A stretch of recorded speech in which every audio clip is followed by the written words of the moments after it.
This is Inquisitive Black Girl podcast.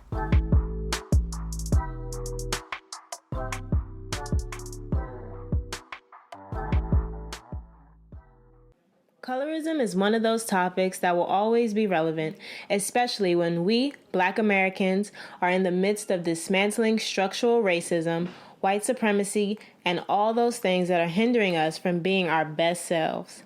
And to dig a little deeper into the subject, I have today with me activist, researcher, and educator, Dr. Layla Brown Vincent. She is a professor of Africana Studies at the University of Massachusetts, Boston, a proud alum of North Carolina Central University, and she earned her PhD from Duke University, where her research focused on Black racial identity formation in Latin America and in the U.S., and its impact on Black radical organizing in the era of Black Lives Matter. And I also interviewed some peers. So without further ado, let's get into it. What is your opinion on the current state of Black America?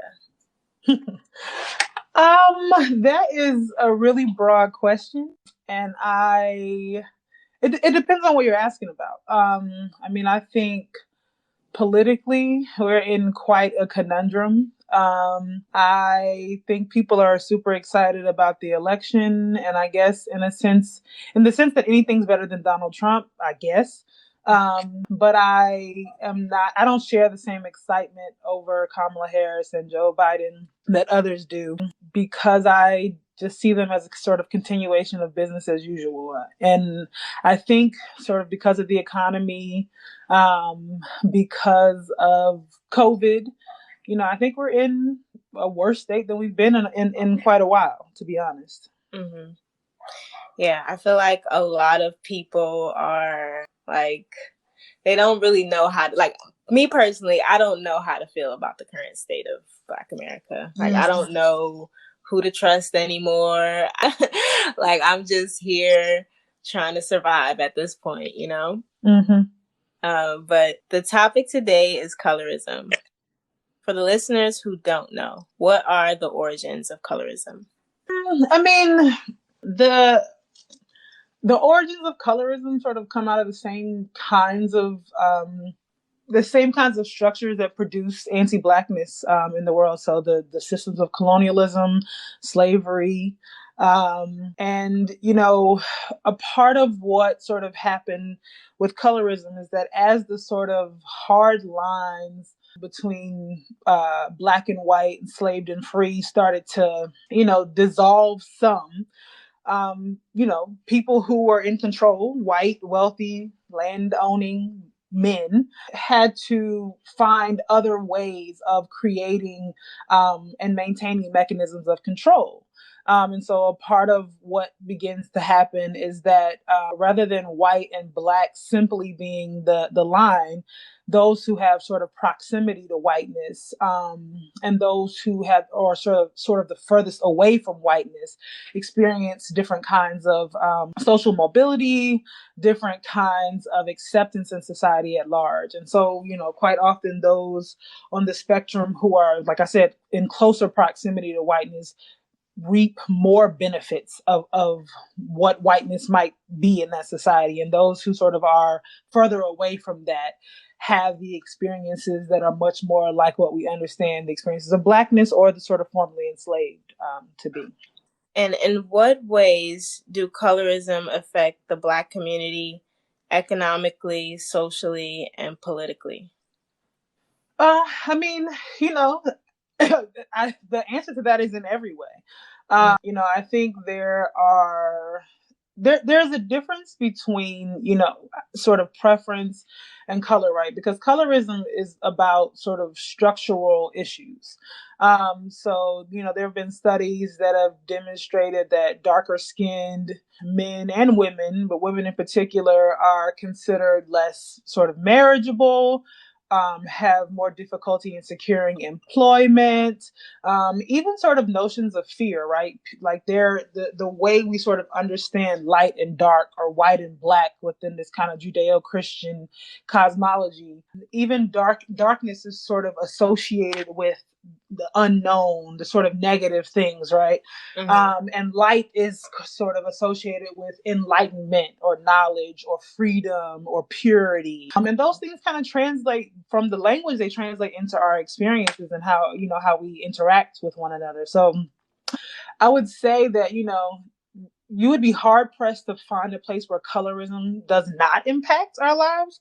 However, we live sort of varied lives, and there are always a confluence of things that are working on us at any given time. So, you might be a dark skinned person that has, money and education. And so you might be able to sort of move in and out of circles in a different way than a poor or dark skinned person might, right? But in general, in the same way that Blackness sort of operates, it's really inescapable.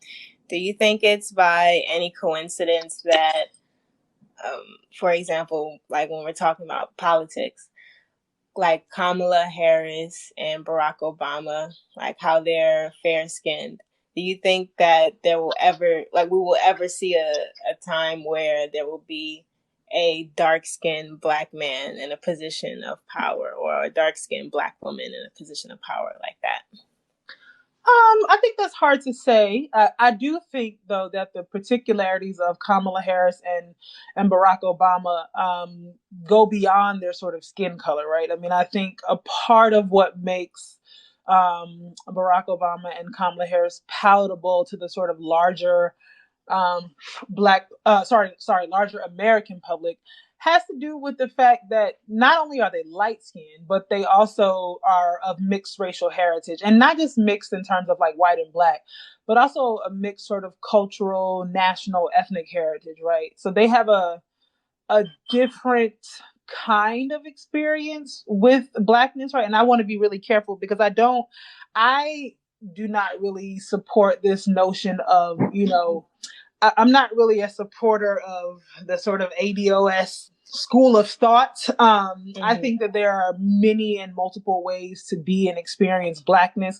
But the difference that I think exists with Kamala Harris and Barack Obama is that they don't carry the same baggage with whiteness that I think, the vast majority of black people in the US do. And so I think both their light skin fairness is tied to, I think, our sort of kind of cult of celebrity, beauty, our sort of attachments to beauty, right?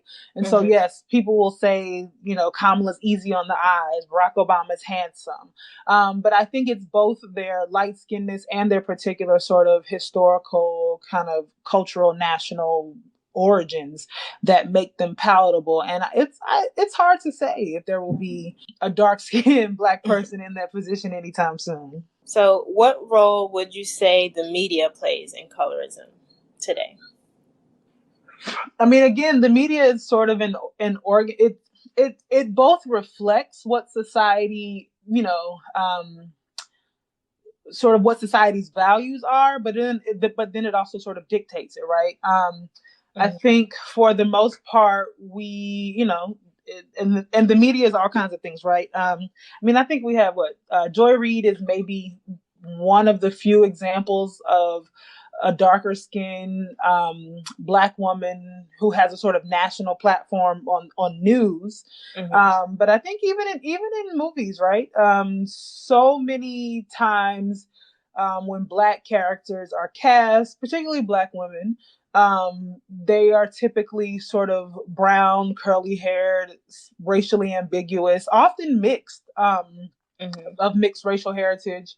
And so, that kind of dominates the picture of Blackness in sort of mainstream media, right? And obviously there are plenty of sort of mediums and modes where people are trying to push beyond that. But I still do think the sort of dominant trend is towards a lighter, more racially ambiguous Blackness, and as opposed to a darker skin, kinkier hair kind of Blackness. And what is the difference between colorism and preference? And what role would you say colorism plays in marriage? So okay, those are questions that I have to separate. So the first one, the difference between colorism and preference, right? So I mean, I tell this to my students often, which is I make the same distinction between sort of racism and what do you call it? What's the other word? I can't think of the parallel. And sort of bigotry or prejudice, right? Mm-hmm. The thing about racism and colorism is that they're structural, right? There are ways in which they impact the quality of our lives in terms of employment, in terms of housing, in terms of the way we're treated by our doctors, in terms of the way we're taken seriously. And preference is just that. Like, for the most part, I tell my students, I don't give a damn if you don't like me, if you don't think I'm pretty, if if you don't like the fact that I'm Black. That has no bearing on me. What does have bearing on me is if you're not liking me because I'm Black or because I'm browner skin has some structural impact on my life. That's when it matters. Mm-hmm. So that's the difference between colorism and preference, right? But the thing is, we also have to be careful about. I mean, there are such things as preference, but our preferences are also dictated by what we are exposed to, right? And I mean, so constantly watching, these kind of Disney versions of relationships that always show either white women or light-skinned women as desirable and never show darker skinned women as desirable, it creates a particular kind of ethos in the environment. And so from childhood, unless your parents or someone around you is sort of pushing back against that, then you have been taught through your family, through the media, through all kinds of things that dark skin is not desirable. And so our preferences aren't just these kind of innate things. Our preferences are shaped by our lived experiences. And so, I mean, I think, with marriage, I mean, the thing is, there are absolutely people who find dark-skinned people attractive and who even have a preference for dark-skinned people. But I do think that because of the sort of long trajectories of structural inequality based on sort of race and color, there's still a preference towards people who will help us produce children in the world who, and maybe for good and bad reasons, right? People who are dark skinned and experience persecution because of their dark skin. I won't say rightfully so, but understandably so, might want to have children with a lighter skinned person so that their child doesn't experience the same kinds of subjugation that they did, right? And that doesn't necessarily come from a place of self-hatred. It comes from a place of understanding, what they experienced and how hard it was, right? So I mean, I think it's really a complicated issue, but I think what's always important is that our preferences are shaped by sort of these historical factors and the kind of contemporary contours of society. And I don't think we can ever understand any of our preferences as completely separate from those things. Okay. And this is kind of off topic, but kind of similarly related. So I'm just going to ask, do you think one can truly be pro-Black and date white or non-Black people? I think you can date white or non-Black people and be pro-Black. The issue for me is when you only date white or non-Black people, or when your reason for dating white or non-Black people has to do with some deficit that you understand Black people to have.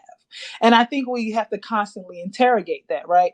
When we fall into traps like things like Black women have bad attitudes, or Black men struggle with employment, and it's true that Black men do struggle relatively with employment, right? But if there are these sort of these factors that make you write off Black people as an entire group, I think there is some self-interrogation that has to happen for you to be able to say, what is it about the group that I belong to, and why don't I find people within my own group desirable? right?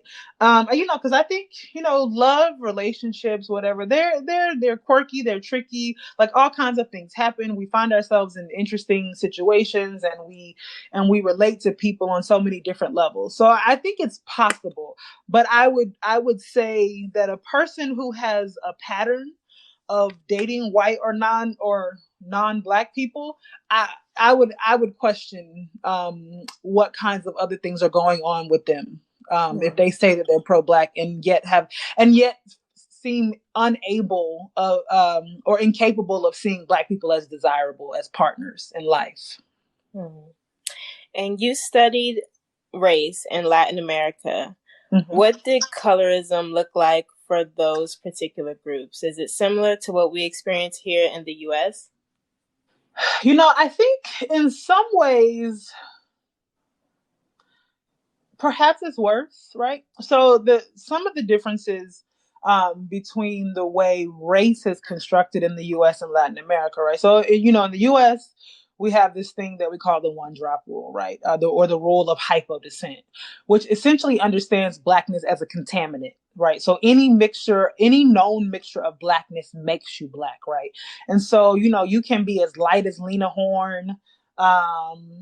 Or I'm trying to think of other light skin figures. I don't know why it's not coming to my mind. But you can be very, very light skinned, very, very fair with very fine hair. But because of the sort of hardline categories of black and white in the US, you still sort of fit within the category of black, right? In the Latin American context, race is more along a sort of a continuum, a color continuum. And so essentially, you still have the same kind of stacked hierarchy, right, with white people on top and black and indigenous people on the bottom.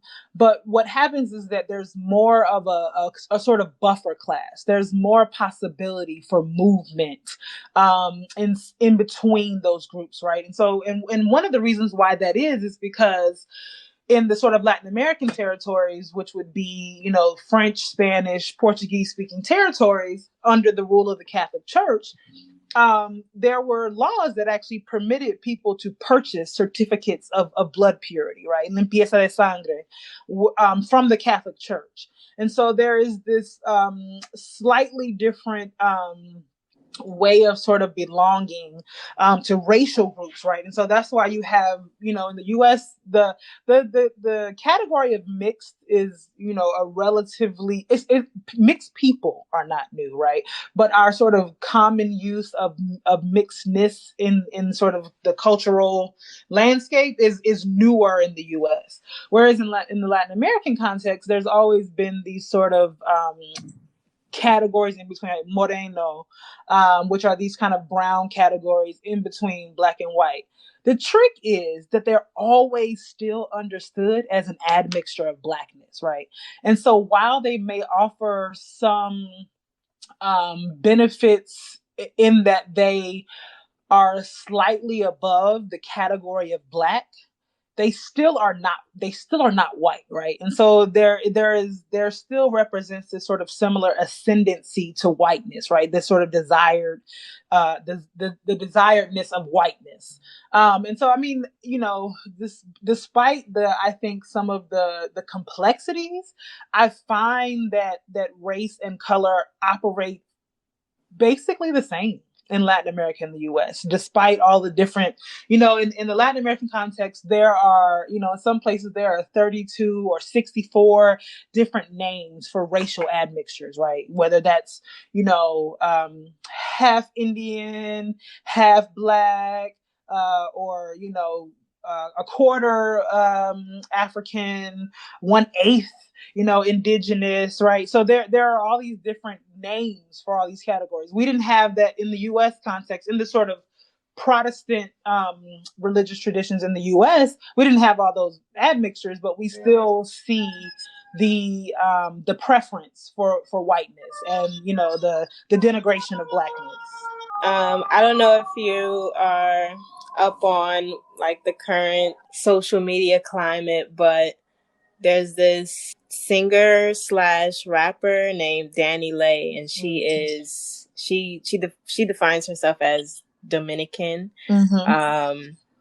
And she had a song. She posted like a clip of her song called Yellow Bone is What He Wants. Mm-hmm. And she's dating this rapper, The Baby. Mm-hmm. And Black Twitter just went crazy, and they dragged her. Mm-hmm. And they said how they felt, and she felt really attacked by it. And then she came back and she tried to apologize, but it was terrible. Mm-hmm. It was a terrible apology. Did you catch that? I watched it all.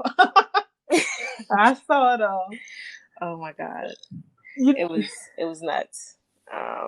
And I think it was even more controversial because the baby's baby mama is a brown-skinned woman. Mm-hmm. So for her to say, yellow bone is what he wants is kind of like a slap in the face.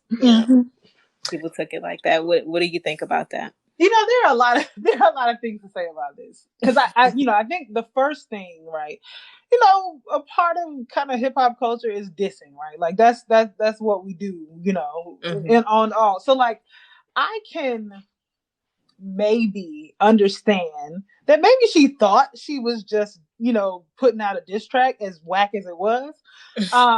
No, I mean it's actually terrible. It sounds just in terms of the music, her voice, like it's actually a terrible song. So that also didn't help her. But the issue with Yellow Bone is what he wants, because this is what she seemed to not understand. Because I think she said something like, I'm light skinned, I'm yellow bone, and so like I'm just talking about myself. And while that may be true, the issue is that structurally in society there's a preference toward light skin, right? And so the reason why Beyonce makes a song like Brown Skin Girl and doesn't necessarily highlight light skinned women, in at least not in the what do you call it, in the words of the song, is because we know that the tendency, the preference is already towards light skinned women, right? So light skinned women are already venerated. Like they don't necessarily need that sort of extra push in the same way, or I shouldn't say same, in a similar way to the reason why Black Lives Matter as a phrase means something is because there's already a presumption that it doesn't, right? It's already understood that white lives matter. So there's no need to make that declaration. And so that's where I think Dani Leigh is kind of tone deaf. She doesn't, I don't think she has a clear enough grasp of the kind of implications. The other thing that kind of complicates this is her Dominican heritage, right? And again, so many things to say about this. The Dominican Republic is a very interesting place, particularly as it pertains to race. It's one of the probably most studied places in Latin America in thinking about the question of Blackness, because the island is really made up of about 70 to 80% people of African descent, right? The issue with the Dominican Republic is that is its relationship to Haiti, right? So it has this, long kind of contentious relationship with Haiti. And it's so contentious, right? That even, there in some places, in some communities, Dominican independence is celebrated from Haiti rather than from Spain. And the reason why that is because when Toussaint Louverture helped, lead the Haitian Revolution, one of his sort of first acts was to end the institution of slavery across the entire island, right? And so in some spaces, there was a short span of time where Haiti sort of had dominion over the island, right? And this is kind of understood by some right-wing Dominican nationalists as a kind of secondary colonization. And so but particularly under the dictatorship of Rafael Trujillo, there is this particular brand of anti-Haitianism or anti-Haitian haitianismo, right? Where Trujillo creates Dominicanness vis-a-vis Haitianness, right? And Haitianness is understood as Black. as African, as Black, as dark, as voodoo, as all of these things, right? And Dominican is understood as Spanish and white and Catholic.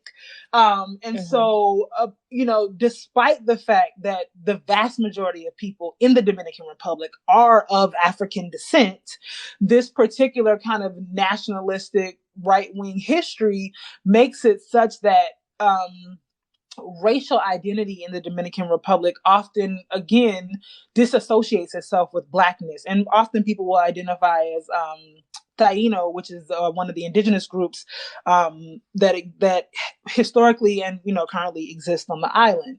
And so what that looks like in the U.S., right, is that many Dominicans disidentify with Blackness, right? And so a lot of Black people in the U.S. have these sort of negative experiences with Dominicans, and particularly negative racialized experiences with Dominicans.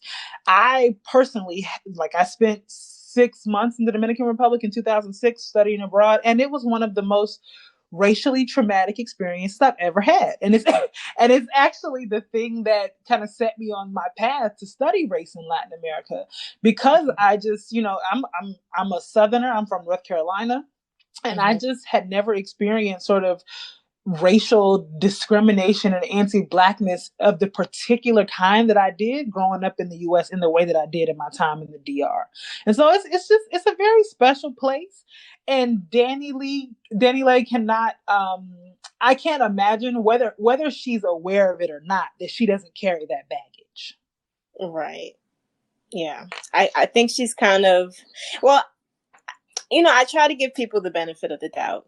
She doesn't really seem like, based off her apology, it doesn't really seem like she meant any harm, but it's like, you can't be oblivious to like all of this stuff. It's kind of hard to, when there was a whole, Black Lives Matter revolution going on outside during quarantine, and, she's Dominican, so she should know what goes on out there, right? Absolutely.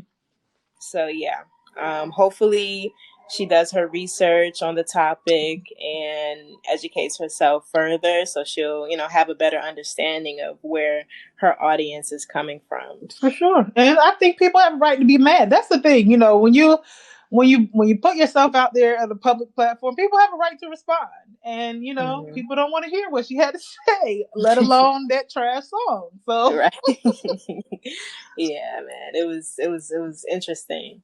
And it's just, it's good that people are talking about it. At least we're having these conversations, So in your opinion, what steps can we take to stop the evolution of colorism here in the U.S. and, for those other countries mentioned previously? I mean, I'm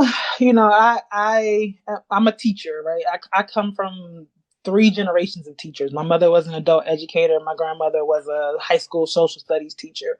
So for me, I mean, I think one of the most fundamental things is educating ourselves and those around us about the histories and the implications of these things, right? I mean, I think, when people encounter people that they're close to who negatively experience these things, people often maybe take it a bit more seriously. But I think that we have to get beyond a place where we have to experience something ourselves, or it has to impact someone close to us for us to understand its importance. And I think we only really do that through education. And I think we constantly question things like, with my nephews, I have 2 older nephews, 21 and 22. And, when I see girls that they like, even when they were younger, I would always inquire, about, what they liked about them. And I would ask them questions of, because their mother both of their mothers are dark-skinned women. And I would ask them, do you not find girls who look similar to your mother attractive? And I think you have to make people question these things, because again, like I said, we often think our preferences are apolitical We think they're unconnected to things, and then we realize we're sort of perpetuating some of the same problems. And so I think we have to call it out where we see it, and I think we have to educate ourselves and others about it. And you know, when we're with our friends, you know, we do actually have to, you know, pause when we make these sort of racialized, colorist jokes. And I think we're all probably guilty of it at some point in time, one way or the other, right? And I think we have to, you know, constantly be aware of those things and question them. Mm-hmm. Okay. Well, Dr. Layla Brown, thank you so much for sharing your insight on this podcast, and hopefully we will have you on another episode soon. All right. Thank you for having me. So, of course, colorism impacts brown-skinned people of all shades in some form of fashion. So, I want to bring out some interesting people to share their experiences and opinions on the topic. Hey, girl. Thank you for joining with us today. Drop your name, your handle, tell the people what you do, where you're from. Okay. First of all, thank you so much for having me. It's an honor. My name is Paige. You can follow me on Instagram at follow_my_page, PAIGE_LOL. I'm in sales. I'm an artist, born 1990, born in New York, but raised in North Carolina, North Kakalaki.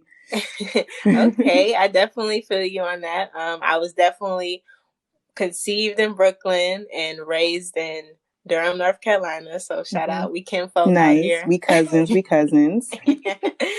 So the topic today is colorism. Tell us how you feel about it. Absolutely. So for me, honestly, I feel like colorism, it's something that's taught, it's hateful, and in my opinion, most people of darker skin complexions are typically the victim of it. And it's something that still exists today. And we have to find a cure or find a way to just cure this and end this once and for all. Definitely. So that's my take on colorism. Definitely. Has it affected your life in any way, or has it even affected your love life? Definitely. You know, I've dealt with colorism at a young age, and, you know, I got used to hearing hateful things about myself. And over time, I've built confidence in myself to know that I am beautiful, but it wasn't easy. You know, I really had a low self-esteem growing up. And for a really long time, I just had to really reteach myself how to love myself. So with colorism, it's definitely taught me to be strong. I had to educate myself as well on what colorism is, you know, and why some of us are dark, why some of us are light. And obviously it all stems from slavery and racism. So, and as far as my love life, well, you know, it forced me to choose a side, you know, being called names, ugly, dark, burnt biscuit, whatever you know, all the ugly names under the sun. Like, they were calling me crazy names. And typically I was getting picked on by lighter skinned people, you know, kids that were lighter than me, even dark skinned people. But at some point, you know, I had to just I had to get away from that. But for me, I felt like I needed to just retaliate by only dating dark skinned dudes. So that's kind of how it affected me. I found myself just choosing a side, and it's forced me to do that. As an adult now, I know that it played a part of colorism, but I mean, could you even blame me being called those types of names? And then, you know, like, I had to choose a side. So I just kind of just sided with my dark skinned people, and I just ended up dating nothing but dark skinned dudes. So that was just me. So what is your opinion of people who prefer one color over the other within the Black community, or even one race over their own? Yeah, honestly, you know, to me, I just feel like those people they're the problem. You know, they choose that behavior because something is obviously off, and, you know, they were taught or conditioned to think that way. That's what they choose to do. And those kind of people, they probably have dealt with some type of traumatic experience, or something in them was just off to make them believe that really one race or one type of color is better than the other. That's just off to me.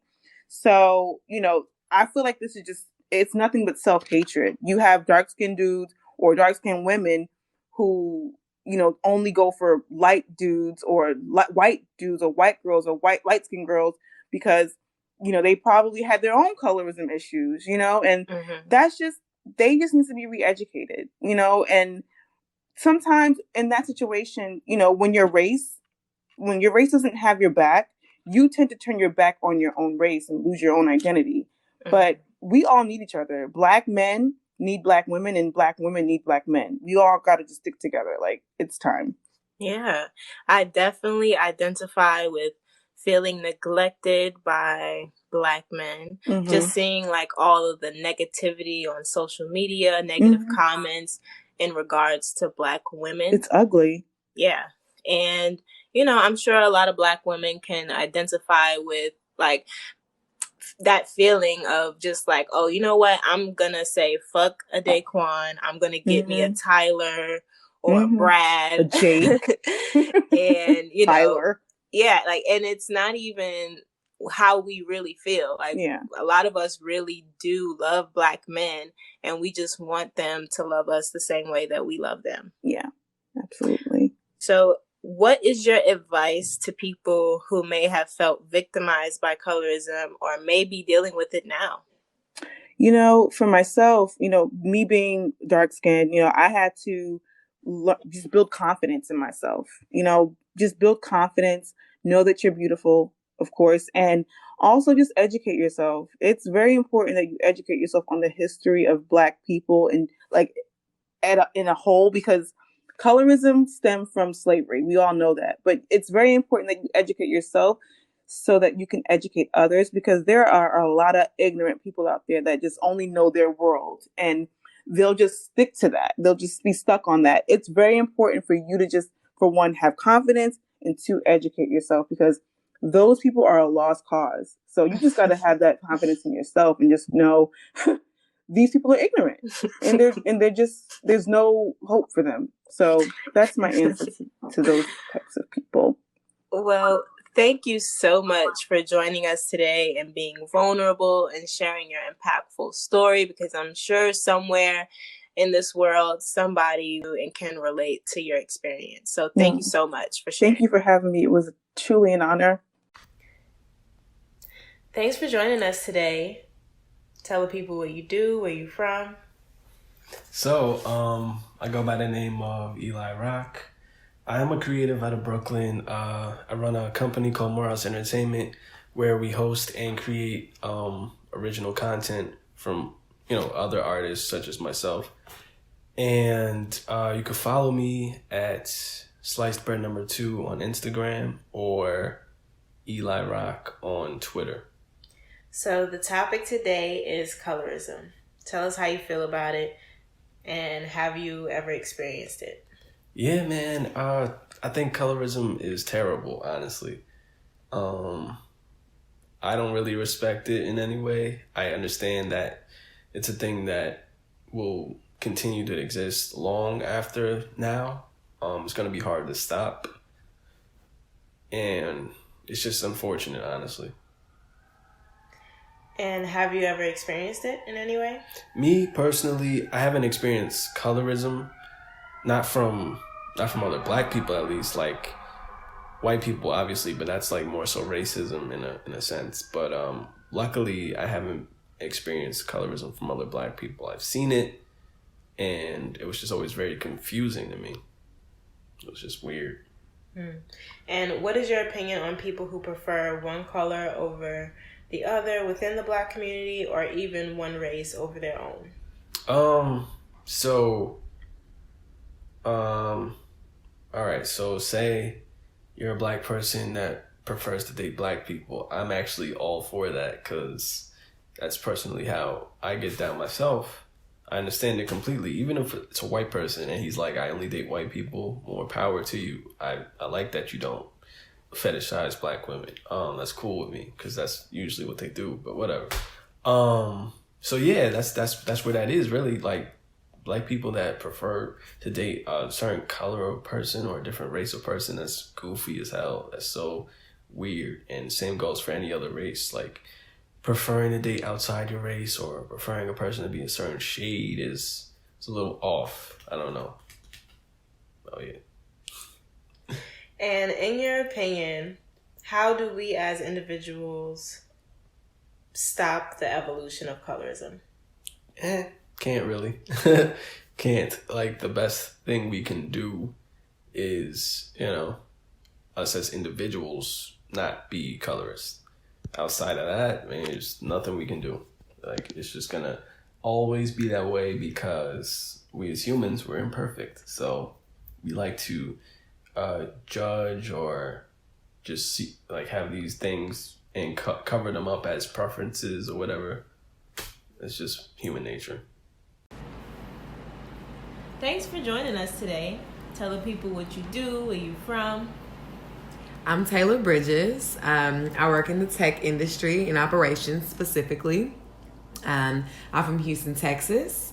I recently moved to New York approximately a year ago, and now I'm residing in Bed-Stuy. My Instagram handle is @Taylor C as in color Bridges. Taylor C Bridges. So today's topic is colorism.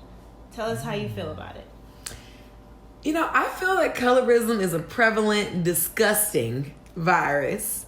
A virus is a microscopic parasite that lacks the capacity to thrive and reproduce outside of a host body.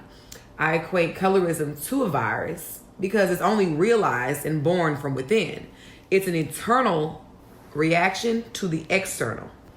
And it's not that brown-skinned people are actually inferior or less capable or less beautiful than light-skinned people. It's just a colorist's warped, narcissistic perspective that contributes to them genuinely exuding distaste, disdain, and superiority to someone with darker skin. Colorism exists in pretty much all cultures. But being Black, I'll speak from my cultural experience solely. Colorism in the Black community comes from other races and cultures, and immensely, though, from the Black community itself, which is more disheartening than the former. Within our community, the colorism translates into self-hate. And have you ever experienced colorism in any way? Well, I've experienced colorism through a privileged lens. Being of a lighter complexion, my skin tone is mostly praised, or at least not criticized like my darker skinned sisters. I think I've experienced reverse colorism, if that's a thing. Guys approach me and consider courting me literally because of my skin tone before knowing anything about my values and culture. Even my actions are deemed softer, and being crazy is sexualized by men, whereas darker tones get labeled angry and aggressive and treated as if they're more masculine than the average woman. And that's the thing. They're treated as less than average. It's disgusting. Other than in my dating life, I do also experience this reverse colorism in corporate and in everyday life in very similar ways, as I just mentioned. I'm closer to white skin, so I'm looked at as a less intimidating, more pleasant Black person. My partner is dark, and I anticipate bearing brown and dark skin beauties. And one of my little sisters has darker skin. And though I'm not privy to negative experience she may have encountered thus far in her life, I definitely don't put it past her to have dealt with some of the BS. When she was younger, I was worried about struggles she could possibly face, genuinely. She looked up to me, copied everything I did, talked all the time about wanting to be just like me. But I knew there was a possibility our same actions could yield different, maybe even opposite reactions from others. I wanted to shield her, but in a huge way, it's working backwards doing that. Dark-skinned babies and children shouldn't be raised to protect themselves from colorism, but rather taught to love their own skin, defend their beautiful melanin confidently, walk esteemed in any space knowing they are stunning and born of a regal heritage. All the while unconsciously proving colorists to be prejudiced, ignorant, and vile. I feel privileged even speaking on this as a light-skinned woman, and I'm honestly embarrassed by the amount of grace I receive. And how do you feel about people who prefer one color over the other within the Black community, or even one race over their own? I feel like having a preference and attraction to a certain type of person is certainly valid and fair, so long as it's not discriminatory. You can like light-skinned women without degrading, discounting, and outright dismissing dark-skinned women simply because they're dark. The same theory applies to Black people dating outside our race. It's not so much that Black women's pickings are so slim that it causes us to not like our Black men dating other. It's just that our black men date other races sometimes and praise these women while bashing and downplaying us black women. That's what we see a lot. It's more digestible to see a black man with a non-black woman, all while working alongside and showing love, respect, and appreciation to black women. That's it. That's all we want. And I don't know why that's such a hard concept for guys to understand, black men to understand. It's that simple, really. Love who you love without disrespecting us. If anything, leave us the hell out of it. Period. And in your opinion, what do you feel we can do to stop the evolution of colorism? I believe we can stop the evolution of colorism by continuously engaging in these conversations for more insight, perspective, and learning opportunities. I love dark-skinned people, and I'm utterly disappointed by how the world and our culture exhibits cruelty and discrimination towards dark women.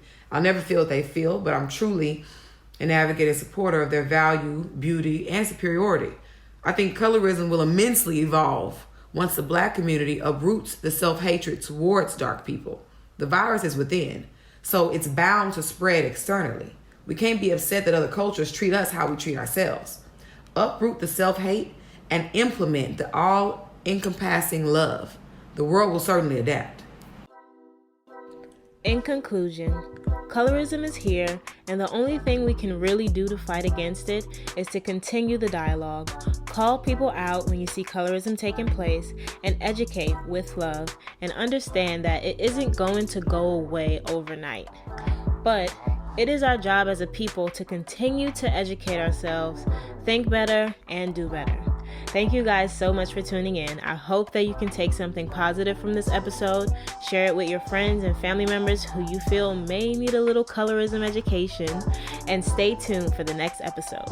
If you guys want to stay connected and be updated on what's going on with the podcast, or even DM me questions for the Ask Ziggy segment, follow me on Instagram at Inquisitive Black Girl, and subscribe to my YouTube channel at Inquisitive Black Girl. Hope to talk to you guys soon.